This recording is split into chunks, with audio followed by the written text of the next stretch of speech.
What's going on, everyone? My name is Sherwin, and we have a big box here next to the Cybertruck Studios. This box is from EVBase. They sent me crossbars for the Cybertruck. I've been wanting to check out some crossbars for the Cybertruck, not only to place my bike on there if I want to go bike riding, but also I've been seeing people mount their Starlink with the crossbars, and in previous videos, I don't know if you've noticed or heard me say, I really got to get my Cybertruck accessories game on point. So hopefully this is the start of me putting more accessories to the Cybertruck. As you may not know, it isn't my Cybertruck, it is the boss's Cybertruck, but from time to time I do add accessories to not only make my life easier with the Cybertruck, but also to make it a little bit different than all the other Cybertrucks on the road. So once again, this is from EVBase. This is their version of the crossbars. It is a little bit different than what Tesla offers, and maybe we'll talk about the differences between the two. But the Cybertruck has like 4 mounting locations. So the very top one above the cabin, I'm gonna call it number 1, and then below it is number 2, and then above the bed, I think, which is right here, is number 3, and then the furthest to the back, we'll call it number 4. So 1, 2, 3, and 4. So let's get started. All right, so this is what the stuff looks like inside the box. We have some pads here. We have like bolts and screws. We got a pry tool. We have the side covers. Now, if you look closely, they have labels on them, LH1 and LH, LH, and they got like RH and RH1. So there's a number on one pair, and I think it's just because it's different, but we're going to be checking the instructional manuals. And then we have the 4 crossbars themselves. So I took a peek at the instruction manual and it looks pretty self-explanatory. It's easy to open these guys up. You press here and it lifts up, open. Now, from my understanding, the LH1 and the RH1, so left hand 1, is the one furthest to the back, closest to the tailgate. And there's an opening to these, so this is where the crossbars will actually insert. They just sit right in there. Now, these pads, there's double-sided adhesive on them, and if you want, it's optional, but probably a good idea to do it. You could set these, stick them on here, and they'll sit in between this crossbar holder, the side holder, and the plastic, so it prevents it from scratching. So I may just stick it onto this, but not remove the adhesive part, so it sticks onto this plastic. I may not do that. I may just stick it onto this, but we'll see. One thing I did see on Reed's video on the installation, he did say be careful not to lose the bolts in there, because you have to remove the plastic. So be very careful when you put it in place, so just be careful with that. All right, I think I want to start with the one above the cabin. And the difference here is there's already in here, so you may want to remove that first and then put the side supports. Now, on my Cybertruck, this is a bit loose, so let me know if yours is loose, this plastic part right here. But it does overlap onto the glass roof itself, and I had issues before with aftermarket roof racks in my Rivian R1T, but upon further inspection, although it does go on top of the glass roof, there is no pressure on there because the bolt and screw is back here. So if you push down on it, it's really more on this trim piece area right here. Shouldn't be concerned, otherwise I'd be hearing more people talking about it. But more people did mention that it does go on top of the glass roof, but they were saying not to worry about it, so I'm not going to worry about it. All right, so you're going to also need to remove the side panel, otherwise you won't be able to tighten these up. I ended up using whatever came with the kit, instead of using what I removed from there. Okay, so one thing I wanted to note is this strip kind of gets in the way, so you could cut it because your tightening tool, this gets in the way. So what I did, I just folded it up like this out of the way. I'm not really sure how tight I need to be doing this, but as soon as I started seeing the plastic kind of slope down a little bit like in the letter U, I'm like, okay, I think that's a bit too much. So I started loosening it up and testing it out and seeing how that works. But yeah, but I was gonna cut it, but I just left it alone. Like I mentioned earlier, I bought this at Lowe's, and that tip looks like it's too big. Doggone it. Huh. It went in here too. So I magnetized the tip of the screwdriver, and hopefully it's magnetized enough for me to get in.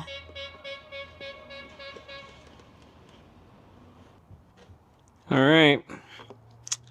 Was able to magnetize this flathead and pull it out. Man, I am running out of sunlight too. I ended up just getting a haircut while I went to go get that magnetic scope that I couldn't use anyway. But yeah, just be careful. I think there's a it stops right here. There's like a wall right here, so but it's gonna, if I couldn't get that out, it might have been clanking, or I would have to remove this entire plastic thing. But yeah, I think there's a wall like right here. Oh goodness. So the crossbars themselves have numbers on them. Number 4 is again all the way to the back towards the tailgate. They are different widths, so they should only fit one way. All right, so the top have these rubber covers. Just remove them, put the screw and washers in there, tighten them up, but don't tighten them until you got both sides like screwed in and lined up, and then tighten them. Also, these two lines are facing up. So these are like I think they're called T-slots.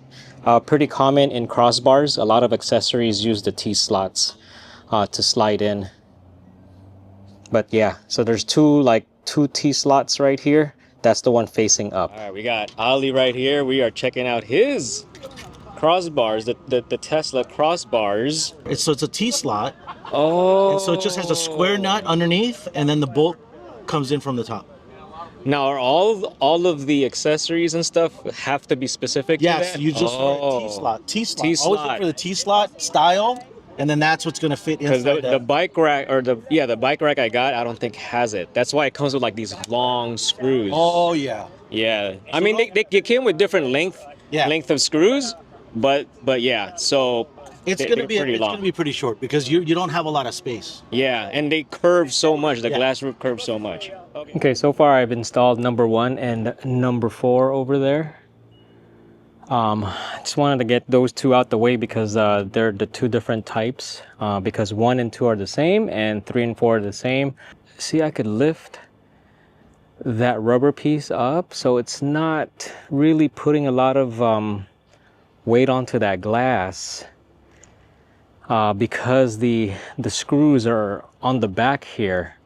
Also, when you install these, they tend to lift this way, but when you put the crossbars on them, it puts it back to like level, I guess. A few friends have these exact ones, and they have not mentioned anything like that, and I have asked them in private messages, and yeah, they also have lost bolts, at least in the rear anyway. So the other thing I wanted to mention is the passenger number 1 mount. There is a wire harness here for like the lights and stuff. So I just moved it out the way. That's number 1, and number 4, again, I'm running out of sunlight and I gotta run errands. These installation videos are time consuming, so hopefully they are helpful to you all. This is the number 4, and yeah, they're installed here. This rubber piece, at least for number 3 and number 4, you're probably gonna have the same issue. Well, not really issue, but just take note of it. You have to push down real hard on the bracket because the screws are not that tall. Now, if you don't put the rubber piece, That's up to you, but that will enable you to have more of the screw, because this is just plastic. So it should be okay with or without. It's really up to you. It does prevent it from scratching. But yeah, it's on there. Now also the other thing is with the RH1 and LH1, these are different size. They're slightly larger than the other side brackets or side mounts. But yeah, I've been shaking it and the truck is shaking, so it's on there pretty good. Okay, so I finished the install for all 4 crossbars. We had to move to the parking lot studios to finish this video. This is what we have going right here. You got 1, 2, 3, and 4. And there's numbers on top of these crossbars right here. And they are different lengths. Now, the 2 crossbars up on top of the vault or the bed is fine, and the 2 crossbars that are on top of the glass roof, it's supposed to sit in between the Cybertruck and the mounting side mounting supports, and you can see that it overlaps on the edge of the glass roof on both of them, both sets of crossbars. Now I try to look, and I do not believe there is pressure on top of the glass roof. I don't believe. I'm only going by what I see. But here's the thing, I've had my Rivian R1T, similar situation, not the same design, but something overlapping on the glass roof, and it cracked it. I'm not saying that this will do it, but from a previous experience on a different car, we're gonna take a closer look. I'm gonna like zoom in here. Yeah, again, there doesn't seem to have any pressure on top of that glass roof, but now I was thinking about flipping this foam rubber piece the other way to where it covers this part, because you can see there's nothing underneath here. If I do that, what happens is this part, this metal part right here, now has no like foam or space in between the glass.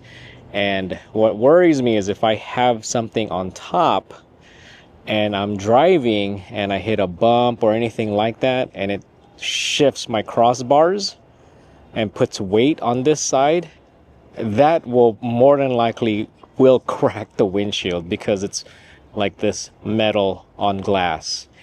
So I'm not gonna go and do that. This is how it's supposed to be. So, and even if I did move it this way, yeah, this part still is over the glass roof. So again, I don't think it's going to crack it, but I'm just extra careful now because of previous experience. I do want to share that with you all. But as far as the product itself, it's pretty good. I mean, it's sturdy, very solid.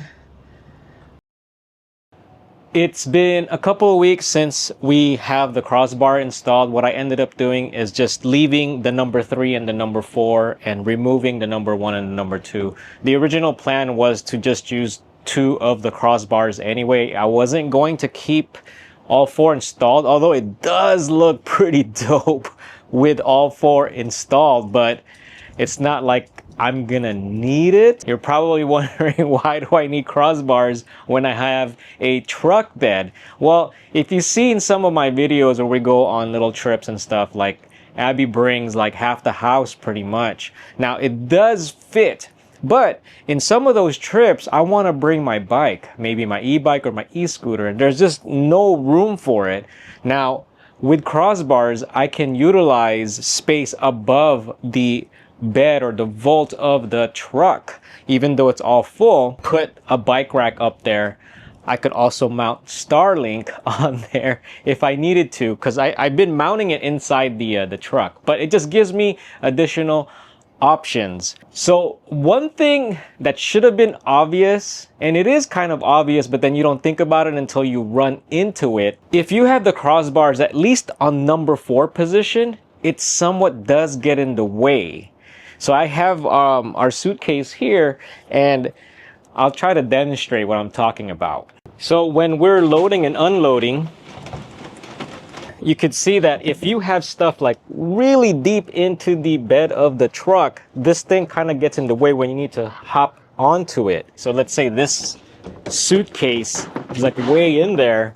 You need to hop on, and this crossbar somewhat kind of gets in the way. That's why the sweet spot really is number 2 and number 3, because the number 3 is like more towards the back of the bed, towards the middle of the truck. That's just something that I didn't realize until it actually happened. During Christmas, we were delivering presents and stuff, and when we went to Las Vegas on a trip, I noticed that as well. Fortunately, the Vegas trip, we weren't really packing a lot of things, but I noticed it as well when we were doing that. Going in and out, grabbing things, you just gotta bear in mind that this can be in the way if you need to go inside deep into your bed or your vault.